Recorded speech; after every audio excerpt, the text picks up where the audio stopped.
Yeah.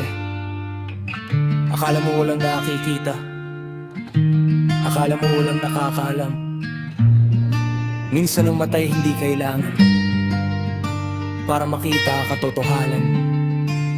Walang bulag na hindi nakakakita.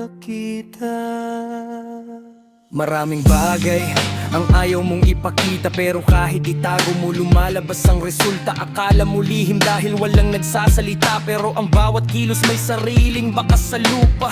May mga taong tahimik lang sa tabi, hindi nagsasalita, pero alam ang nangyayari. Hindi lahat ng nakikita ay gamit ang mata. Minsan puso at isip ang tunay na nakakakita. Ngiti sa mukha, pero iba ang nasa dibdib. Salitang matamis, pero may tinatagong sakit. Akala mo walang nakapansin sa ginawa, pero tandaan mo may mga matang hindi mo nakikita. Walang bulag na hindi nakakakita. May mga katotohanang ramdam kahit walang mata. Walang bulag na hindi nakakakita. Ang tunay na lihim lumalabas din sa gawa. Hindi mo kailangang makita para malaman. Hindi mo kailangang magsalita para maunawaan. Kapag ang katotohanan ay dumating na sa harapan, walang bulag na hindi nakakakita. May mga taong pinipiling manahimik, hindi dahil walang alam, baka ayaw lang makisangkot. Nakikita nila bawat maling galaw, pero hinahayaan muna ang panahon ng magbunyag. Dahil ang kasinungalingan may hangganan at ang katotohanan hindi kayang ikubli kailanman.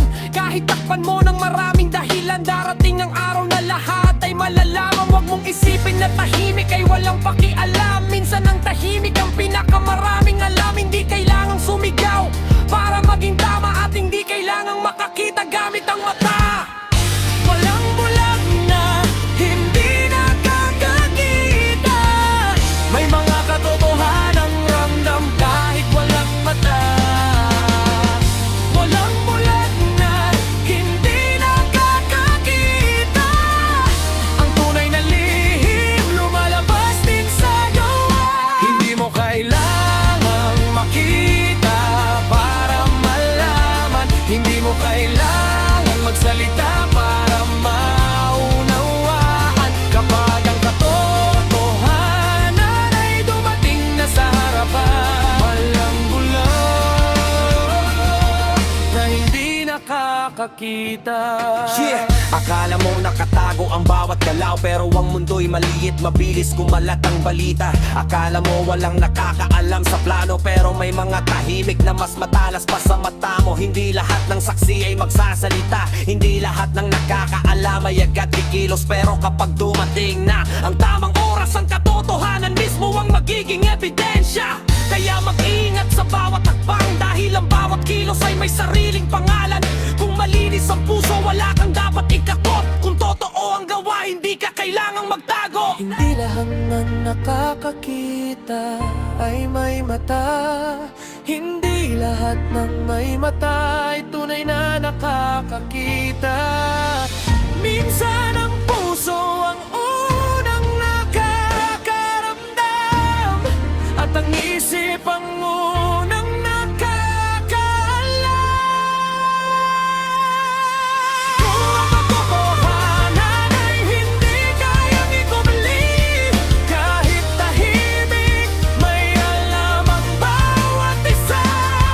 Hindi mo man makita ang buong larawan, darating ang oras na lilitaw ang katotohanan. Sa mundo ng lihim, kasinungalingan at salita, walang bulag na hindi nakakakita.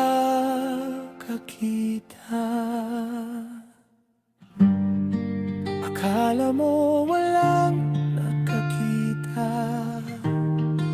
akala mo walang nakakaalam,